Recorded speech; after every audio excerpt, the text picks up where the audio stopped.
First question I've gotten from college students is, why should I care even if the baby is an inconvenience? I guess the first response to that is, what do you think the baby, the fetus, or the embryo is? If it's one of us, then the question of its inconvenience would never be able to rise to the level of justify destroying another human being.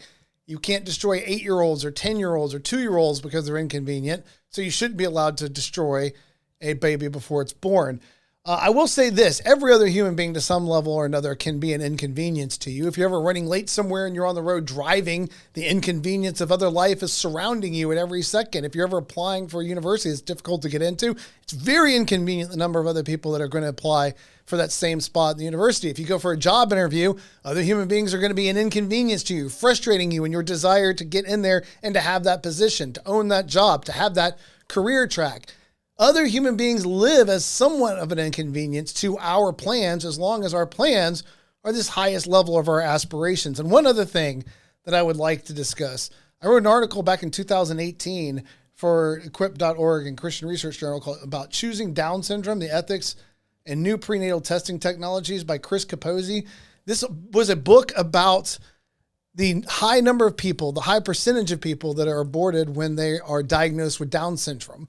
And he has a child. He's a pro-choice philosopher who has a Down syndrome child. So he wrote a book arguing for giving birth to people with Down syndrome. And one of the things that he talks about is, in getting to this idea of inconvenience, the cognitive ability and the relative health issues that come with someone with Down syndrome is a crushing apparent inconvenience to the life of the people who find out that they have this diagnosis. But he asked this question, what is it that you want from your life? He said, because the mourning of what is lost at the moment that you find out that somebody has Down syndrome is this idea of them.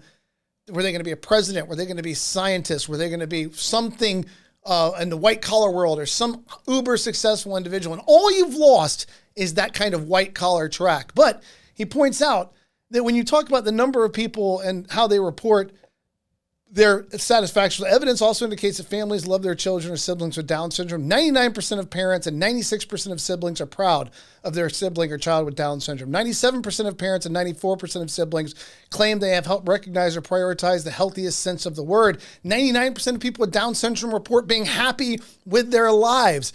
What is it that they're inconveniencing by existing is some idea that you had about what they or their life would be. But the reality of it is their life isn't inconvenient. It's just a life you didn't see or expect, but it is a life of happiness. You cannot predict what will make you happy as well as you think you will.